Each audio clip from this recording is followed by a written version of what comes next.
eu vou abrir a palavra. Quem quiser que se inscreva e, na hora de falar, diga o seu nome. Ulisses Riedel.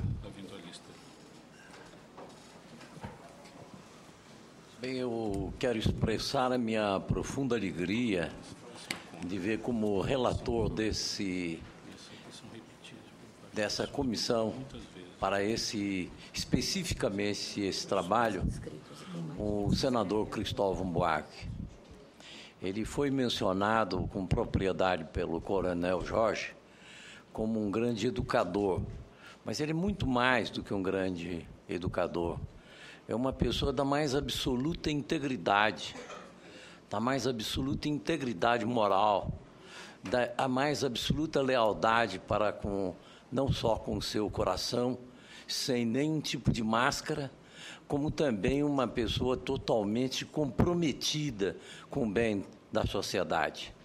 E por isso eu vejo com grande alegria que esse trabalho está sob a sua batuta como relator, Cristóvão Buarque, porque sabemos da sua segurança, honestidade e imparcialidade em examinar a questão.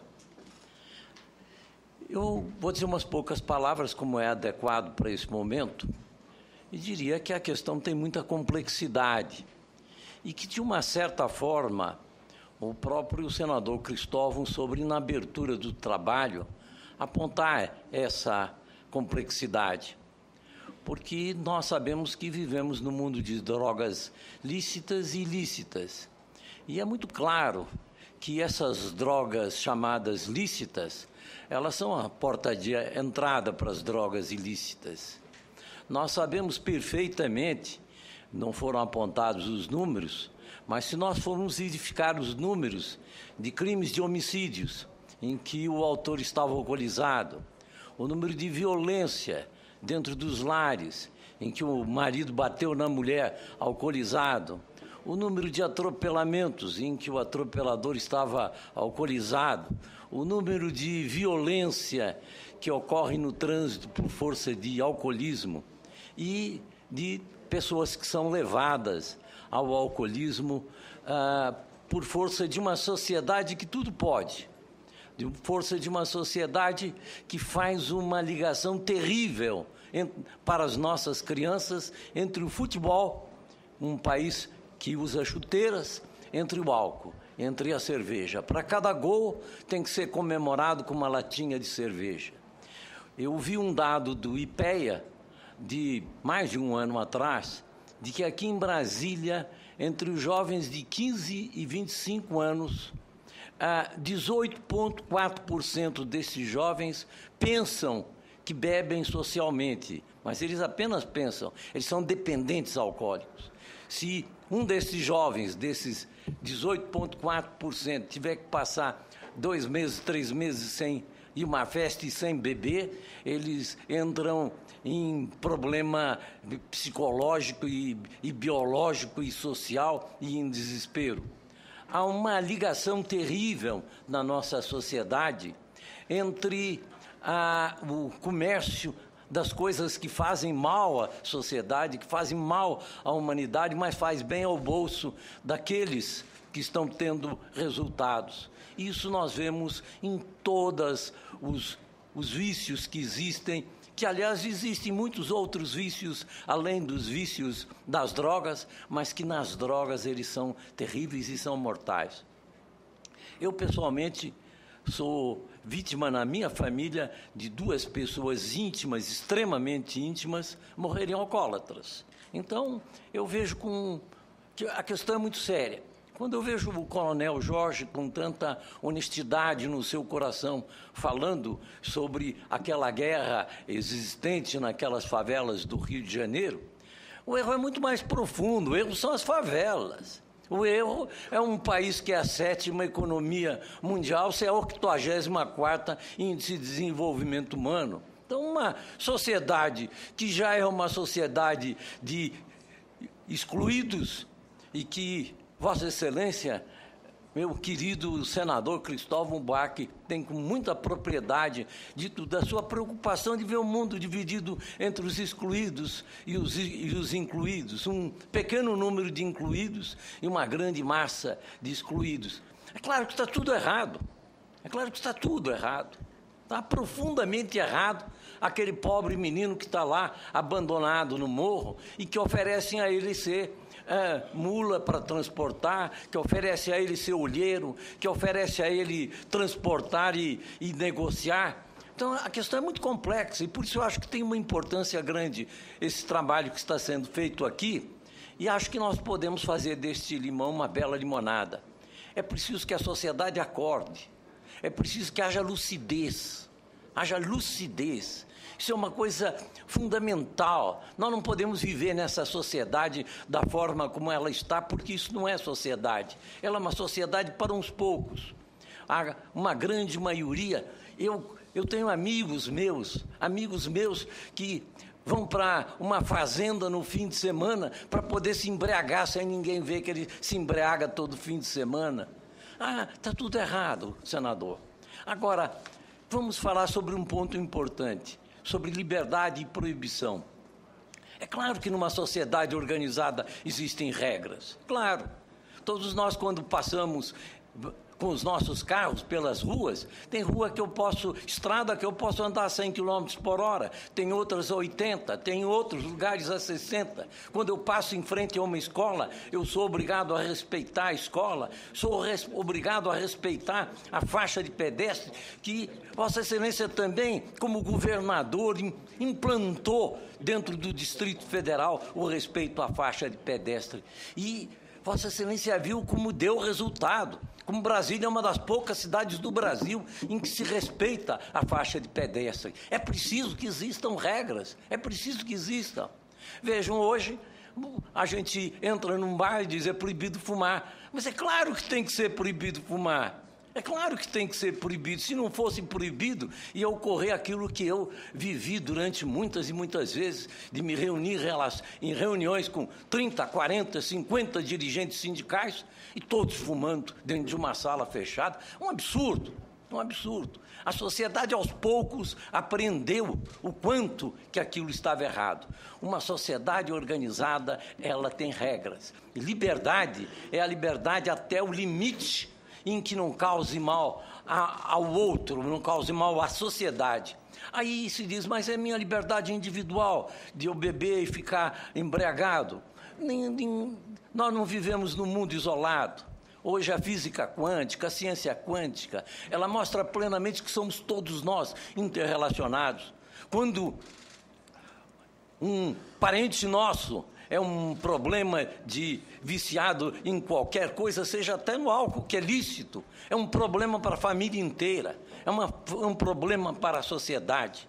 Então, de fato, é um assunto que nós precisamos mergulhar com profundidade. Precisamos criar uma sociedade digna, uma sociedade ética, uma sociedade com lucidez, uma sociedade com justiça social. O que empurra aqueles problemas tão bem relatados pelo Coronel Jorge não é a droga, é a miséria.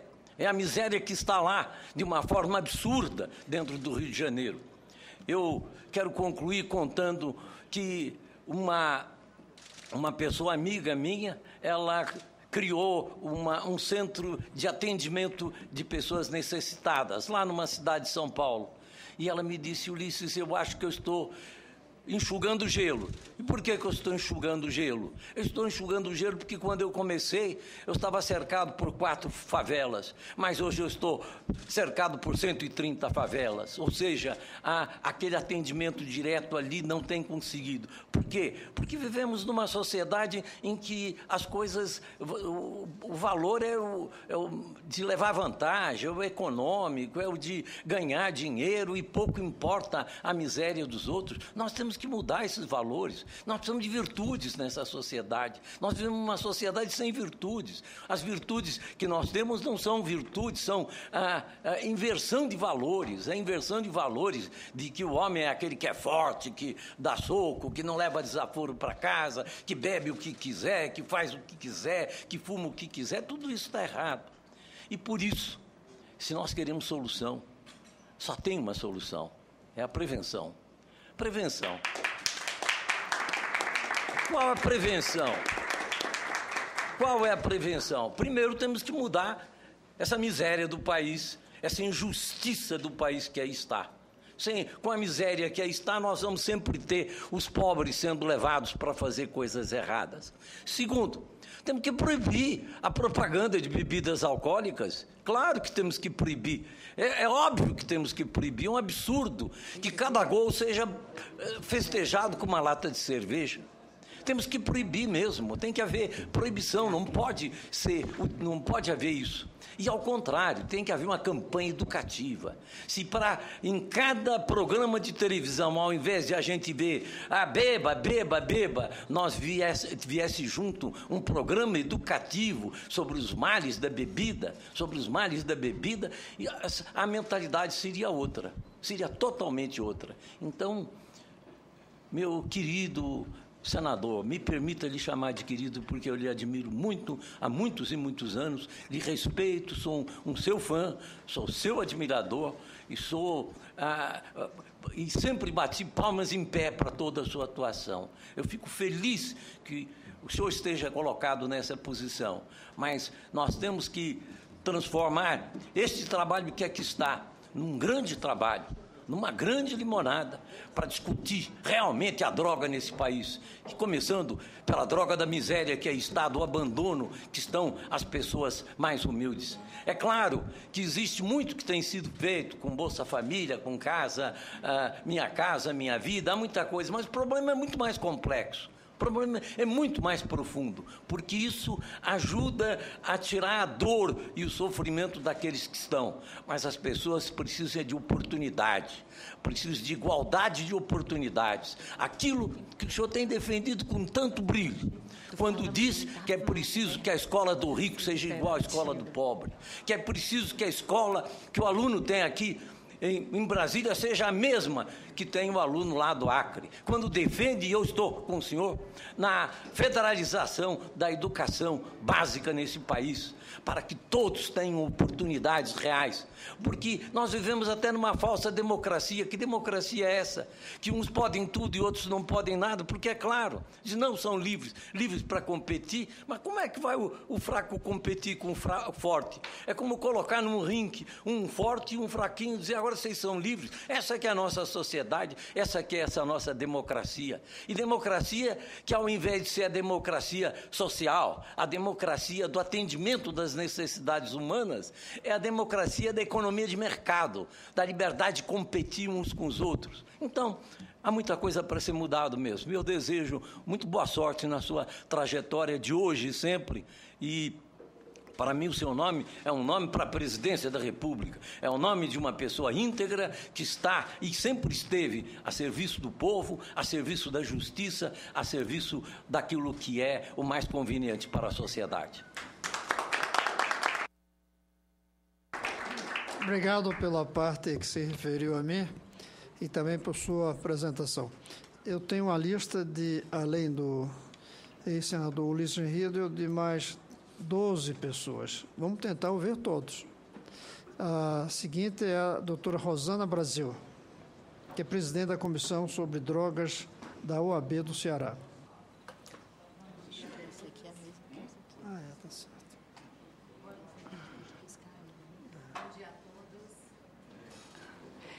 Eu estou presidente da Comissão de Políticas Públicas do Ceará e também faço parte do Conselho do Estado, do Governo, como também a minha especialização, além de advogada, sou psicanalista, fiz a minha especialização na comunidade de San Patrignano, na Itália, como também faço parte da Fundação Konhauen, em Munique. Eu gostaria de dizer... Eu gostaria de dizer que todos nós aqui falamos de uma sociedade onde o jovem de classe ele está dentro das drogas. Na minha opinião, já vem outra. O jovem da classe A, do nosso nível social, que entramos nesta de nível social, estão dentro também. E estão pior ainda, porque eles estão se tornando aviões dentro de todo o Brasil. O que acontece no Ceará, eu tenho um dado muito interessante no Ceará, que 43 jovens por dia são mortos. 43 jovens por dia. Simplesmente por quê? Por causa da droga. Se você usa o álcool, você progressivamente vai usar a maconha. Então, a droga, ela é uma doença. Nós temos que entender isso. Ela é uma doença, ela é incurável, ela é progressiva. Por que ela é progressiva? As pessoas sempre me perguntam, porque a partir do momento que você a usa, o álcool, você vai querer, e até mesmo os jovens, eles têm curiosidade em outras drogas. E o que é que acontece? Ela é fatal, porque só existe 2 caminhos, a cadeia e o cemitério. Os centros educacionais do estado do Ceará, Patativa do Assaré, que eu posso citar aqui, o Centro Educacional Dom Bosco e São Miguel, estão abarrotados de crianças que simplesmente estão pelo tráfico de droga. Quando o senador, que eu admiro muito, gostaria de salientar isso, acrescentou que nós vivemos numa sociedade. Mas que sociedade é essa que nós vivemos? Nós vivemos numa sociedade do espetáculo, como já dizia Debeu. Nós vivemos numa sociedade do faz de conta. Faz de conta que temos educação, faz de conta que temos saúde, faz de conta que fazemos alguma coisa. Então, a minha sugestão, eu fiz um projeto para o jornal O Estado, do Ceará, do qual o projeto é a prevenção. Sem a prevenção, nós não vamos ter a solução. Por quê? Porque se você previne a criança a partir da alfabetização, se você dá palestras, se você capacita os professores a partir da alfabetização, você tem o conhecimento, porque a droga ainda é bastante preconceituosa, essa palavra droga. Você entra numa escola, você vai falar de droga, simplesmente as pessoas já te olham de uma maneira diferente, porque existe o preconceito da droga. E existe no meio dessa juventude toda a liberação. E a liberação é para quê? Para quê? Para acabar mais vidas, para destruir nossas famílias. Porque eu trabalho com comunidades terapêuticas, da quais eu faço parte e dou assistências a comunidades terapêuticas, que famílias pedem ajuda diariamente. Famílias choram porque as comunidades terapêuticas são paliativas. São paliativas por quê? Porque elas não obedecem a RG 129. São comunidades onde os pais pedem abrigo. Me salve meu filho. Como é que você vai resgatar vidas? Como é que você vai salvar vidas sem a prevenção? E a nossa comissão da OAB, nós somos totalmente contra a legalização da maconha. Gostaria de salientar isso. Muitíssimo obrigada. Eu passo a palavra à doutora Solange Palhado. Ela é diretora institucional do Jornal do Estado do Ceará e coordenadora do projeto Amor à Vida, Droga Não. Nosso projeto, Amor à Vida, Droga Não, é junto com a doutora Rossana, que foi ela que criou o projeto. E eu sou a coordenadora do projeto. Está aqui também presente o Jorge Damasceno, que é ex-empresário e dependente químico em recuperação, que vai fazer um depoimento. Eu estou aqui não como diretora institucional do Jornal Estado e não como coordenadora do nosso projeto. Eu estou aqui como um membro familiar que perdeu o irmão há 2 anos por causa das drogas. Eu levantei esta bandeira, foi por causa do meu irmão e porque o Jornal Estado tem um abrigo, Casos de Jeremias, que todas as crianças que estão lá são provenientes de pais drogados e alcoólatras. Além do nosso abrigo, eu perdi um irmão há 2 anos. Ele começou, sabe aonde, coronel? Na maconha. Que todo mundo diz que a maconha não faz mal. Ele começou a maconha. Sabe como foi que ele terminou, coronel? No crack. Ele morreu, sabe com quantos anos? Com 56 anos. Nós fizemos de tudo que o senhor pode imaginar. Eu, minha mãe e meus irmãos, nós fizemos de tudo que o senhor pode imaginar. Graças a Deus, nossa família tem poder aquisitivo. Nós internamos nas melhores clínicas de Fortaleza e de nada adiantou. Eu estou aqui para defender essa bandeira contra a maconha, porque é da maconha e da bebida que se começa tudo. E se vocês legalizarem esta maconha, vocês estão destruindo milhares e milhares, não só de jovens, como o senhor falou, jovens e adultos, que meu irmão morreu com 56 anos. O senhor sabe o que é? Você vê um irmão vivendo um suicídio lento e gradual, e você ser uma pessoa impotente. Minha mãe era uma pessoa impotente, se considerava uma pessoa impotente. Eu e meus irmãos nos consideramos uma pessoa impotente, porque não conseguimos tirar o meu irmão das drogas. Senador, ele fez de tudo. Ele rezava, ele prometia à minha mãe: mãe, eu lhe juro, eu lhe prometo, eu vou me internar, me interne que eu saio dessa. Infelizmente, ele não saiu. Então, eu não quero que famílias sofram o que nós sofremos. É por isso que eu estou aqui contra a maconha e contra qualquer droga. Muito obrigado por vocês darem esse espaço a gente. Eu quero agradecer a doutora Solange pelo depoimento humano, com todo o seu sofrimento. Isso é muito importante para a gente enfrentar o problema. Mas, para tentar acompanhar, eu queria lembrar que ele morreu dentro do atual regime, apesar da proibição. Então, eu gostaria de ouvir como é que a gente evita que outras irmãs passem pelo seu problema. Isso. Estamos fazendo esse projeto, Isso. Nós estamos indo a todas as escolas municipais, estaduais e particulares. Isso. Totalmente de acordo. Estamos indo em Fortaleza, iremos para o Ceará e o nosso objetivo é Brasil, é prevenção. Não é liberação, não é legalização, é prevenção. Isso. E o senhor, para o senhor ter ideia, em todas as escolas de Fortaleza, há droga. E quando nós começamos esse projeto, teve escolas, teve pessoas que dizem: vocês não vão conseguir entrar nas escolas particulares, porque existe preconceito que as escolas não querem admitir que tenham droga nas escolas particulares. E nós estamos entrando em todas. Recebemos telefonemas diariamente para fazer a palestra com a doutora Rossana, com o Jorge e com a doutora Marília Barreira. Muito bem.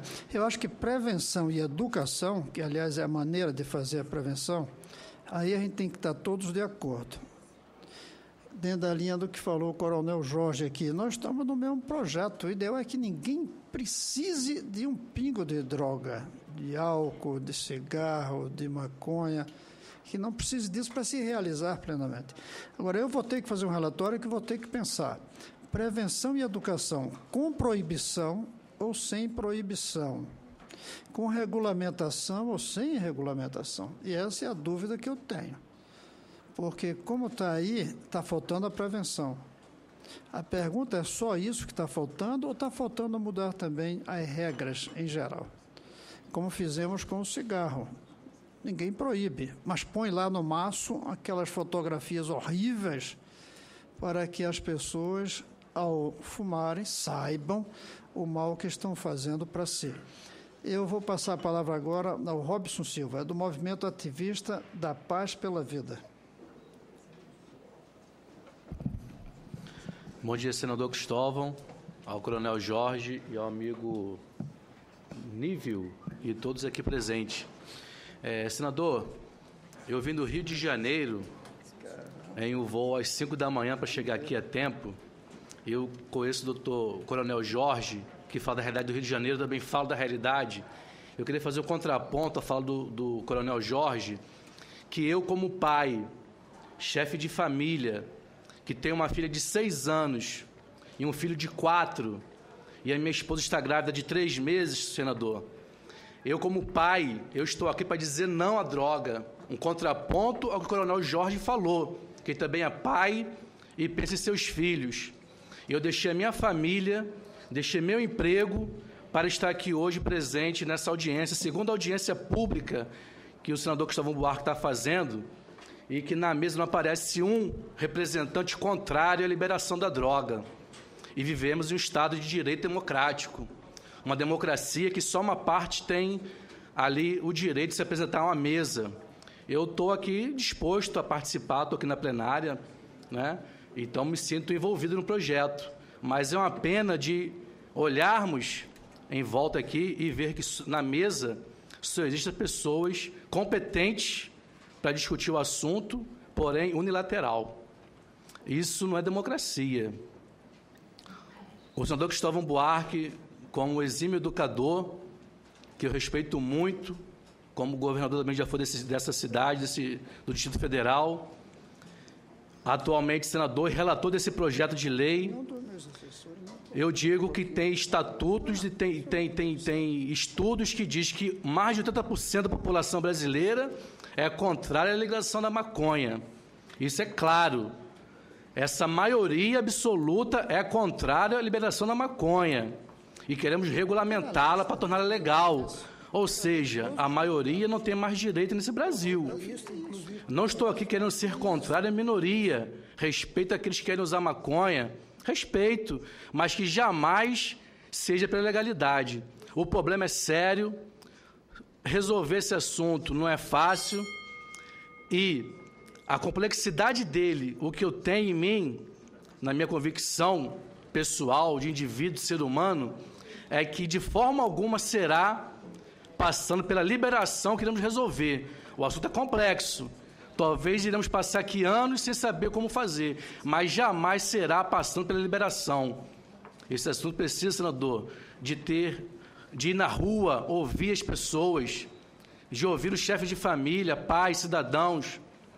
Eu tenho na minha família também pessoas usuárias de drogas, que é triste você ver um primo seu, um irmão, e pedindo você dinheiro para você deixar que ele faça uso do entorpecente. Você fala que não vai dar, ele te ameaça de morte. Isso é lamentável. Mesmo sendo legalizada, isso não acaba, senador, porque os males estarão lá instalados no ser humano. A educação preventiva, ela precisa ser trabalhada no Brasil. Crianças estudando para o tráfico de drogas, a maioridade tem que ser discutida nesse Brasil, porque eles estão sendo usados e está a favor dele a lei, que diz que ele é menor e não pode ser preso. Isso precisa ser mexido, como disse o nosso amigo Reitel. Muita coisa, a sociedade vive em um faz de conta. E eu não sei se, para discutir maconha aqui, onde a minoria que quer implantar, que são os jovens universitários e de escolas secundárias, que querem cismar com a maconha, se isso tem que ter aval de toda a sociedade, pessoal. Nós temos que pensar como família, como cidadão de bem, se é botando mais uma droga para ser legal que vai resolver o problema. Já temos aí tantas drogas legais que passou a ser legal. E pessoas morrem, pessoas se matam, pessoas agridem. Na Copa do Mundo mesmo teve um fato, onde quando o Brasil perdeu de 7-0, que o rapaz foi na casa do outro e assassinou porque brigaram com o outro, com bebida, estava lá a bebida no meio. Olha que coisa impressionante. E será que é legalizando a droga, ou regulamentando, como alguns querem dizer, que isso vai acabar, as mortes vão acabar de fato? Será que o traficante vai deixar de existir? O problema está entre nós, está na sociedade, na política. Tem traficantes na política, tem na polícia, tem no Estado. Isso não vai acabar, como disse o coronel, isso não vai acabar. Então não é regulamentando que se acaba com o político corrupto, com o político mafioso, com o tráfico de droga. Então isso tem que deixar claro para nós aqui que isso não vai acabar. Então eu fico aqui muito obrigado pela palavra concedida, senador, e a todos presentes pela oportunidade. Eu quero dizer ao senhor Robson que sua fala foi muito boa, mas ficou desacreditada porque o senhor disse que nós não somos democráticos e demos todo o tempo para falar. Até aqui falaram 4, todos senador, contrários. Eu falei com relação à mesa, não ter participantes da mesa para defender um contraponto na mesa, só isso. Não, mas está errado. No começo eu falei que vocês estão da mesa, e vou ler aqui todos os convidados para as próximas audiências, e aceito novas sugestões. Nessa de hoje... Não, já tivemos a de hoje, faltaram 2 pessoas, uma não vai haver. Uma próxima vai ter o Dom Raimundo Damasceno Assis. Duvido muito, doutor, porque ele seja a favor. foi convidado. O psiquiatra Marcos Zaleski, que tem estudos sobre o assunto. A doutora Ana Cecília Peta Roselli Marques, presidente da Associação Brasileira do Estudo do Álcool e Outras Drogas. Depois estão convidados o doutor Aires Brito, ex-ministro Supremo, o professor Joaquim Falcão, diretor da Escola de Direito da Fundação Getúlio Vargas, a doutora Raquel Dodge, procuradora-geral da República, a doutora Maria Gorete Marques de Jesus, pesquisadora do Núcleo de Estudo da Violência da Universidade de São Paulo. Na seguinte, veja que são muitas, o senhor Rubens César Fernandes, diretor executivo do Movimento Viva Rio. Será uma sessão concentrada no assunto da violência. O professor Glaucio Ari Delon Soares, o senhor Sérgio Adorno. Então, nós temos ainda mais que vamos tentar, acho muito difícil, sobre as experiências internacionais. Então, dizer que não é democrático, me desculpe, mas desmoralizou sua fala. Agora eu vou passar a palavra. Por favor. Também queria me pronunciar sobre a unilateralidade, o fato de você estar dizendo que nós fomos unilaterais. Eu acho que não é o caso aqui. Na minha apresentação, e eu gostaria de deixar isso bem claro, eu enfatizei os problemas que podem ocorrer em termos de segurança pública, mas também enfatizei a necessidade de você despenalizar, de você ter uma penalização mais branda, pelo menos, das pessoas que estão sendo encarceradas. Ressaltei a necessidade de criar novas formas de tratamento e de atenção aos usuários de drogas. Quando a gente vê os exemplos que vocês citam aqui, muitas vezes eles podem ter ocorrido simplesmente porque não haviam, a sociedade como um todo não investiu tanto esforço e as universidades não investiram tanto para aprender a lidar com pessoas que estão passando por algum problema de abuso de drogas. Eu acho que isso é uma pauta central. Então, acho que não... E como ressaltando o início da minha apresentação, eu disse que não ia me posicionar nem contra, nem a favor. Eu acho que aqui a Copa do Mundo já passou, nós estamos num jogo de futebol. Eu acho que a gente tem que discutir isso com base em argumentos científicos, em evidências, e não em achismos. Então, eu refuto totalmente a ideia de que nós estamos fazendo uma discussão unilateral aqui. Muito pelo contrário, não queremos, como o Escritório das Nações Unidas sobre Drogas e Crime, tomar uma posição de simplesmente isso ou aquilo, mas simplesmente lançar evidências e pautar o debate de uma maneira qualificada. Muito obrigado. Eu agradeço, mas o coronel, parte da sua fala, disse bem, nós estamos vivendo um tempo em que quem não pensa como a gente é antidemocrático. Antidemocrático é ouvir as diferenças, como eu estou fazendo aqui. Democrático é ouvir as diferenças e chegar a uma posição. E eu não tenho ainda a posição que vou tomar no meu relatório. Eu não estou fazendo aqui uma farsa, eu estou querendo ouvir, eu não estou consciente. Por exemplo, doutora Solange, se a proibição que está aí vai reduzir o número de irmãos mortos. Não estou convencido. Nem estou convencido que a regulamentação vai diminuir o número de irmãos mortos. O que eu estou convencido é que, como está aí, não está prestando. Então, não, isso aí vai discutir muito, e a gente vai trazer gente só de outros... diminuiu, a gente vai trazer... Mas são as perguntas, mas eu tenho que ouvir isso. Porque tem gente que diz que diminuiu. Eu tenho que ouvir. E vou continuar ouvindo. Por isso eu vou